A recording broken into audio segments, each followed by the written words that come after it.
Hello everyone, welcome to Star Education Android application. Star એજ્યુકેશનની Android એપ્લિકેશનમાં આપ સૌનું ખૂબ ખૂબ સ્વાગત છે. આજનો જે વિડીયો છે એમાં આપણે ચર્ચા કરીશું 7મી ઓક્ટોબરના તમામ અગત્યના કરંટ અફેર.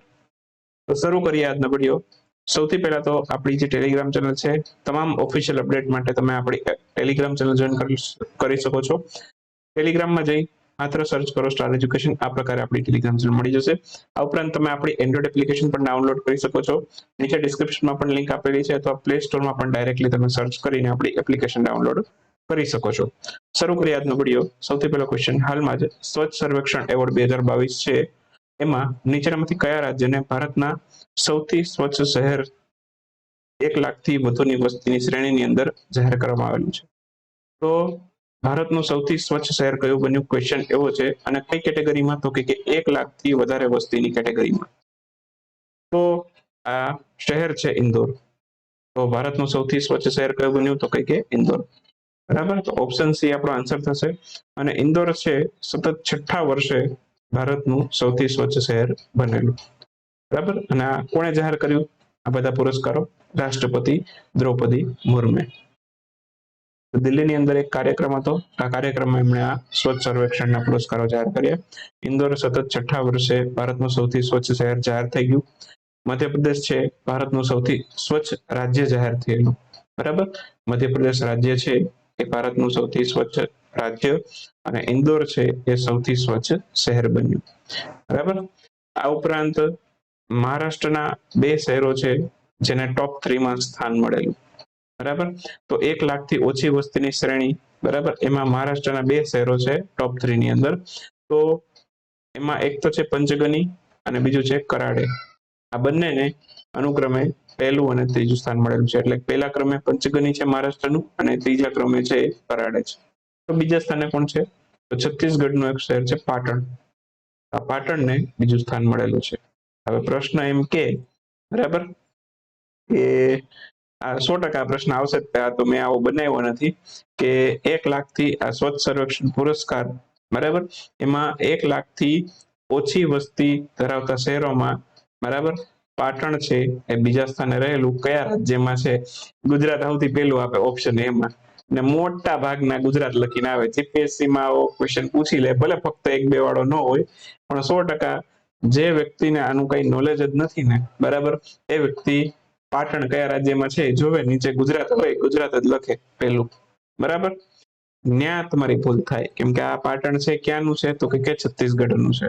બરાબર, તો 100% એક્ઝામિનર છે તમે જ્યાં સૌથી વધારે ભૂલ કરો એવા જ ટોપિકમાંથી ક્વેશ્ચન કાઢે. બરાબર, ધ્યાન રાખજો, છત્તીસગઢનું પાટણ છે, ગુજરાતનું પાટણ નથી. બીજા સ્થાને જે છે 1,00,000થી ઓછી વસ્તી ધરાવતા શહેરોમાં એ ક્યાંનું છે? છત્તીસગઢનું પાટણ છે. ધ્યાન રાખજો. ત્યાંથી આગળ જઈએ તો એના પછી ઉત્તરાખંડ રાજ્યનું હરિદ્વાર છે. એને 1,00,000થી વધુ વસ્તી ધરાવતા શહેરોની અંદર છે શ્રેષ્ઠ ગંગાનગરનો એવોર્ડ આપવામાં આવેલો છે. બરાબર, 1,00,000થી વધુ વસ્તી વાળા શહેરોમાં હરિદ્વાર છે, બરાબર, એને ક્યાંનો? તો કે શ્રેષ્ઠ ગંગાનગરનો એવોર્ડ આપવામાં આવેલો છે ઉત્તરાખંડ. બરાબર, ઉત્તરાખંડના હરિદ્વાર. ત્યાંથી આગળ જઈએ, બરાબર, તો કર્ણાટકમાં શિવ મોગાને, કર્ણાટકનું શિવ મોગા, એને ફાસ્ટ મૂવર સિટીનો એવોર્ડ મળેલો છે. એટલે એવું ફાસ્ટ મૂવર સિટી. રેરલી આવા ક્વેશ્ચન પૂછે, બરાબર, કેમ કે આ બધું એટલું બધું અગત્યનું નથી, છતાં પણ તમને કદાચ રેર કેસમાં પૂછાઈ જાય એ માટે તમને બધી માહિતી આપું છું. બાકી આજે સૌથી પહેલું સ્વચ્છ શહેર સર્વેક્ષણ છે, બરાબર, એની શરૂઆત ક્યારથી થઈ પહેલા તો એ વાત કરીએ. તો શરૂઆત એની થઈ 2016માં. હા, બીજું કયું મંત્રાલય છે ભારતનું જે આ સ્વચ્છ સર્વેક્ષણ સંભાળે છે, અથવા તો કયા મંત્રાલય અંતર્ગત આ સ્વચ્છ સર્વેક્ષણ કરવામાં આવે છે? આવાસ અને શહેરી બાબતોનું મંત્રાલય, એમના દ્વારા સ્વચ્છ સર્વેક્ષણ કરવામાં આવે છે. એના મંત્રી કોણ છે? હરદીપસિંહ પુરી. ઓકે, સૌથી પહેલું જે સ્વચ્છ સર્વેક્ષણ થયેલું એમાં કેટલા શહેરોને ધ્યાનમાં લીધા? તો કે 73, માત્ર ને માત્ર 73. હાલનું જે સ્વચ્છ સર્વેક્ષણ છે એમાં 4,350થી પણ વધારે, એટલે કે 4,354 જેટલા શહેરો આપણે લીધા સર્વેમાં.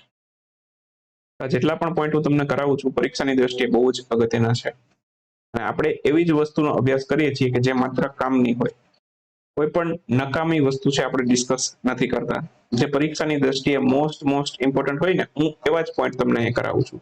અને મેં મારા ક્વેશ્ચનની અંદર આ ડિટેલ વાળા જે ક્વેશ્ચન કરાવું એમાં 4 વાક્ય લીધા હોય ને, તો તમારો જે જીપીએસસી નો ક્વેશ્ચન બને ને એ 4 વાક્યમાંથી બની જાય, અથવા તો તમે એ 4 વાક્યમાંથી તમે એને એટેન્ડ કરી શકો એવા 4 વાક્ય હોય મારા. બરાબર? તો એક સ્ક્રીનની અંદર તમે જોજો 4 થી 5 વાક્ય હશે ને એમાંથી તમારો ક્વેશ્ચન સેટ થઈ જાય. બરાબર? અને મેં વચ્ચે ટેલિગ્રામમાં સ્ક્રીનશોટ પણ મૂકેલા હતા, જે જીપીએસસી નો ડીવાયએસઓ નો પેપર ગયેલો. તો મેં જેટલા પણ ક્વેશ્ચનો પૂછાયેલા મોસ્ટલી બધું જ આપણામાંથી હતું. બરાબર? મારા ખ્યાલથી આ ડીવાયએસઓ ની એક્ઝામ ગઈ એમાં એકાદ બે પ્રશ્નોને બાદ કરતા મોસ્ટલી બધા જ ક્વેશ્ચન છે આપણા કરંટ અફેરમાંથી હતા. અને મેં પ્રૂફ સાથે સ્ક્રીનશોટ પણ મૂકેલા હતા કે કઈ ઈ મેગેઝિનમાંથી કયો ક્વેશ્ચન હતો. બરાબર? અને જે વસ્તુ જે વિડીયોના ગેપ પડેલા હતા એ બધા મેં તમને તમારા ડીવાયએસઓ ની એક્ઝામ આવી ને એ પહેલા જ મેં તમને બધા વિડીયો છે કવર કરાવી દીધા હતા. ઈ મેગેઝિન પણ બધી પબ્લિશ થઈ ચૂકી હતી અને વિડીયો પણ બધા કવર કરાવી દીધા હતા ડીવાયએસઓ ની એક્ઝામ પહેલા. સિમિલરલી અહીંયા પણ હું તમને અત્યારે નવેમ્બર પહેલા છે, નવેમ્બર મહિનો પૂરો થાય એ પહેલા નવેમ્બરના પણ બધા વિડીયો પબ્લિશ થઈ જાય એવો મારો ટાર્ગેટ રહેશે. અત્યારે 5 દિવસની અંદર હું પહેલા ઓક્ટોબરના તો બધા કરંટ અફેર પૂરા કરી જ દઈશ, અને આવનારા બીજા 5 થી 10 દિવસની અંદર છે હું નવેમ્બરના વિડીયો પણ સાથે સાથે પબ્લિશ કરવાનો પ્રયત્ન કરીશ. ચલો આગળ વધીએ. વિશ્વ કપાસ દિવસ ક્યારે ઉજવાય છે? વિશ્વ કપાસ દિવસ છે 7મી ઓક્ટોબરે ઉજવાય છે. તો આની શરૂઆત થઈ 2019માં. બરાબર? અત્યારે ચોથી વખત આપણે વિશ્વ કપાસ દિવસ ઉજવીએ છીએ.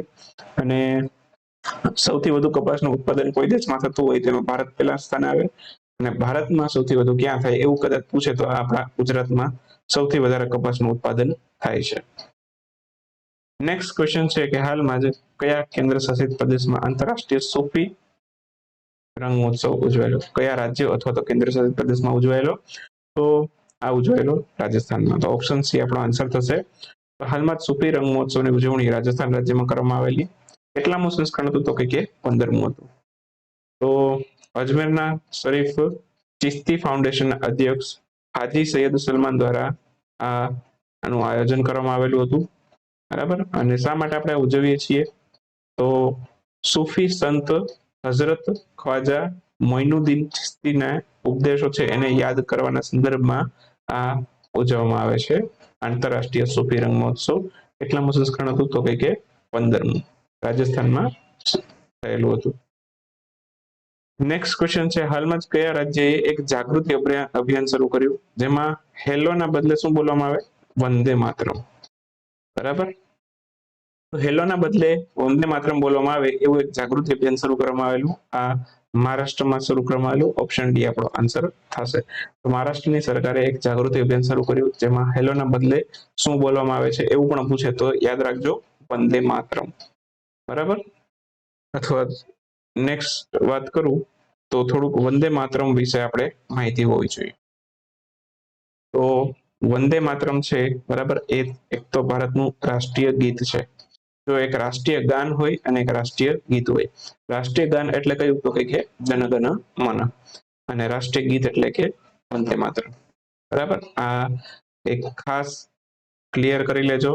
ઘણાને રાષ્ટ્રીય ગીત અને રાષ્ટ્રીય ગાન બરાબર એ બેમાં ડિફરન્સ પણ ઘણાને ખબર નહીં હોય. બરાબર? તો જસ્ટ આપણે તૈયારી કરતા હોય આપણા જેવાને તો ખ્યાલ હોય, પણ ઘણા અમુક તમારા ફ્રેન્ડ સર્કલમાં જે લોકો તૈયારી ન કરતા હોય ને ક્યારેક પૂછવું આવું, ઘણાને ખબર નહીં હોય રાષ્ટ્રીય ગીતમાં રાષ્ટ્રીય ગાનમાં. હશે એવા ઘણા. બરાબર? તો એટલીસ્ટ એટલી તો આપણા દેશ વિશે આપણને ખબર હોવી જોઈએ. નેક્સ્ટ વાત કરું તો વંદે માતરમ લખ્યું કોણે? બંકિમચંદ્ર ચટ્ટોપાધ્યાય. બરાબર? બંકિમચંદ્ર ચટ્ટોપાધ્યાય એમના દ્વારા આ વંદે માતરમ ગીત લખવામાં આવેલું છે. બરાબર? હવે આ જે વંદે માતરમ એને સ્પેશિયલી નથી લખેલું, એમની એક કૃતિ છે એમાંથી આપણે લીધેલું છે. તો એ કૃતિનું નામ શું છે? તો ક્વેશ્ચન આવો ઘણીવાર પરીક્ષામાં પૂછાઈ ગયો કે આ વંદે માતરમ બંકિમચંદ્ર ચટ્ટોપાધ્યાય એમની કઈ કૃતિમાંથી લીધું છે? તો એક કૃતિ છે આનંદ મઠ નામની કૃતિ, એમાંથી આપણે આ વંદે માતરમ લીધેલું છે. એવી જ રીતે જનગણ મન કોણે લખ્યું? તો કે રવિન્દ્રનાથ ટાગોરે. બરાબર? રવિન્દ્રનાથ ટાગોરે જનગણ મન લખ્યું. હવે એમણે પણ આ જનગણ મન છે બરાબર સ્પેશિયલી નથી લખેલું, એમની એક કૃતિ છે એમાંથી આ લેવામાં આવેલું છે. બરાબર? તો જનગણ મન જે કૃતિમાંથી લેવામાં આવેલું છે રવિન્દ્રનાથ ટાગોરની, એ કૃતિનું નામ શું છે? તો કે ગીતાંજલિ. રવિન્દ્રનાથ ટાગોર એમની ગીતાંજલિ નામની કૃતિમાંથી આ જનગણ મન લેવામાં આવેલું છે. બરાબર, તો આ ખાસ ધ્યાન રાખશું. ઓકે, એમાં પણ કુલ 5 પદ છે. એમાંથી આપણે પેલું પદ છે એ રાષ્ટ્રીય ગાન સ્વરૂપે ગાઈએ છીએ. બરાબર, તો આ ખાસ ધ્યાન રાખીશું. ત્યાર પછી બીજી વાત કરું તો આ જે વંદે માતરમ છે સૌથી પહેલા કોંગ્રેસના કયા વર્ષના અધિવેશનમાં ગાવામાં આવેલું? તો 1896 નું જે કોંગ્રેસનું અધિવેશન હતી એમાં વંદે માતરમ છે સૌથી પહેલી વખત ગાવામાં આવેલું. તો આ ખાસ ધ્યાન રાખવાનું છે. નેક્સ્ટ છે, હાલમાં જ સીઆરપીએફ એટલે કે સેન્ટ્રલ રિઝર્વ પોલીસ ફોર્સ એના નવા ડાયરેક્ટર જનરલ કોણ બન્યું? તો સીઆરપીએફ ના નવા ડાયરેક્ટર જનરલ બનેલા સુજોયલાલ થાવસેન. ઓપ્શન સી અહીંયા આપણો આન્સર થશે.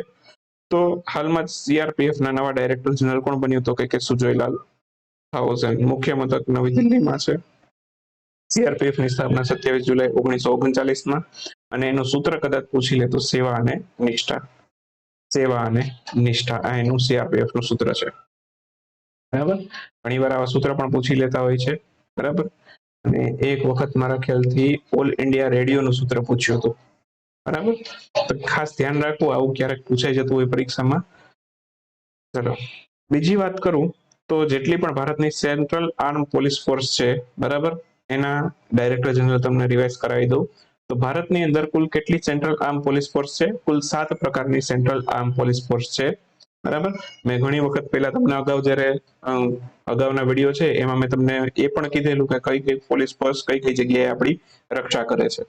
બરાબર, તો હવે એ બધી આપણે ચર્ચા નથી કરતા. આપણે માત્ર અત્યારે શું જોવું છે, ખાલી 7 જે સેન્ટ્રલ આર્મ પોલીસ ફોર્સ છે એના આપણે ડીજી જોવા છે, ડાયરેક્ટર જનરલ જોવા છે. એના સિવાય આપણે અત્યારે કંઈ યાદ નથી રાખવાનું. ઓકે, વન બાય વન આપણે બધી જોઈએ. જેમ કે સૌથી પહેલા છે આસામ રાઇફલ્સ. એના અત્યારે ડીજી કોણ છે? તો કે પ્રદીપ ચંદ્ર Nair. Border security force BSF, એના અત્યારે કોણ છે? પંકજ કુમાર સિંઘ. બરાબર, સશસ્ત્ર સીમા બળ, એમાં પણ સુજયલાલ થાવસેન છે. સેન્ટ્રલ રિઝર્વ પોલીસ ફોર્સ, એમાં તો આપણે હમણાં જ વાત કરી, સુજયલાલ થાવસેન છે. અને Indo Tibetan border police force, આ ત્રણેયમાં અત્યારે કોણ છે? સુજયલાલ થાવસેન. તો 3માં તો એક જ છે. કોણ છે? સુજયલાલ થાવસેન. સશસ્ત્ર સીમા બળ, સેન્ટ્રલ રિઝર્વ પોલીસ ફોર્સ એટલે કે સીઆરપીએફ, અને Indo Tibetan border police force ITBP. આ ત્રણેયમાં કોણ છે? સુજયલાલ થાવસેન. નેશનલ સિક્યુરિટી ગાર્ડમાં કોણ છે? એ ગણપતિ. એ ગણપતિ છે નેશનલ સિક્યુરિટી ગાર્ડના ડીજી છે. અને સેન્ટ્રલ ઇન્ડસ્ટ્રીયલ સિક્યુરિટી ફોર્સ, એમાં અત્યારે ડીજી છે સિલવર્ધન સિંહ. બરાબર, તો આટલા અગત્યના પોઈન્ટ છે જે તમારામાંથી યાદ રાખવાના છે. ત્યાંથી આગળ જઈએ તો હવે ક્વિક ન્યૂઝ પર વાત કરીએ. તો ક્વિક ન્યૂઝમાં સૌથી પહેલો ક્વેશ્ચન આજના વિડીયોમાં, નાસ્કોમે ટેકનોલોજી દ્વારા મહિલા સશક્તિકરણ નામની પહેલ માટે નીચેનામાંથી કઈ કંપની સાથે ભાગીદારી કરી છે?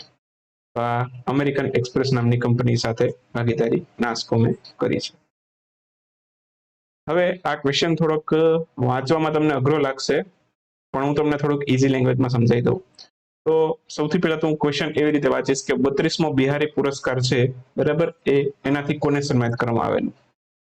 તો 32મો જે બિહારી પુરસ્કાર છે એનાથી સન્માનિત કોને કરવામાં આવેલું છે? તો કે ડોક્ટર મહાદેવ હાડાને.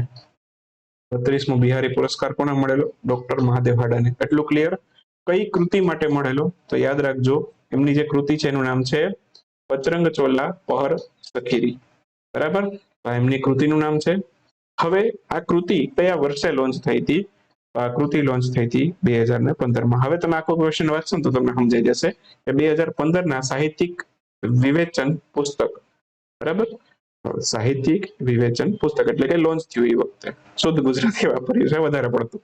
તો 2015માં લોન્ચ થયેલું પુસ્તક હું તમને એવી રીતે કહું તો તમને થોડુંક વધારે અનુકૂળ આવે. બરાબર, પણ જીપીએસસીમાં એવી રીતે ન કે 2015માં લોન્ચ થયેલું, એમાં આવા જ શબ્દ વાપરે આગળ. બરાબર, તો ધ્યાન રાખો. તો 2015માં લોન્ચ થયેલું પુસ્તક છે, બરાબર, એનું નામ છે પચરંગ ચોલા પહર સખીરી. એના માટે 32મો બિહારી પુરસ્કાર કોને મળેલો? મહાદેવ હાડાને. સમજાઈ ગયો ને ક્વેશ્ચન? હાવ સરળ ભાષામાં. નેક્સ્ટ છે ક્વેશ્ચન છે કે યુવા યોજનાની બીજી આવૃત્તિ હાલમાં શરૂ થઈ, બરાબર, આ કયા મંત્રાલયે શરૂ કરી? Young upcoming and versatile authors યુવાની બીજી આવૃત્તિ શિક્ષા મંત્રાલયે શરૂ કરી છે. બીડી મિશ્રા જે હાલમાં જ અરુણાચલ પ્રદેશના રાજ્યપાલ છે, ઓકે, એને નીચેનામાંથી કયા રાજ્યનો વધારાના રાજ્યનો હવાલો સોંપવામાં આવેલો છે? તો બીડી મિશ્રા છે એને ઇન શોર્ટ કયા રાજ્યનો વધારાનો પદભાર સોંપેલો છે? મેઘાલયનો સોંપેલો છે. ત્યાં કોણ હતું પહેલા? ત્યાં હતા સત્યપાલ મલિક. હવે કોણ છે? બીડી મિશ્રા. તો અરુણાચલ પ્રદેશના રાજ્યનો જે રાજ્યપાલ છે બીડી મિશ્રા, એને હવે મેઘાલયના રાજ્યપાલનો પણ પદભાર સંભાળવામાં આવ્યો છે. અરુણાચલના મેઘાલયના રાજ્યપાલ કોણ છે હવે? બેયના બીડી મિશ્રા જ છે. પેલા મેઘાલયમાં સત્યપાલ મલિક હતા. ચલો ત્યાંથી આગળ જઈએ. National payments corporation of India NPCI એમણે કયા દેશની સેન્ટ્રલ બેંકો વચ્ચે કરાર કર્યા છે? શેના માટે? તો કે રૂપે અને યુપીઆઈ ના ઉપયોગ માટે. તો ઇન શોર્ટ આ દેશમાં હવે રૂપે અને યુપીઆઈ નો ઉપયોગ શરૂ કરવામાં આવશે અને આ દેશનું નામ છે શું છે? ઓમાન.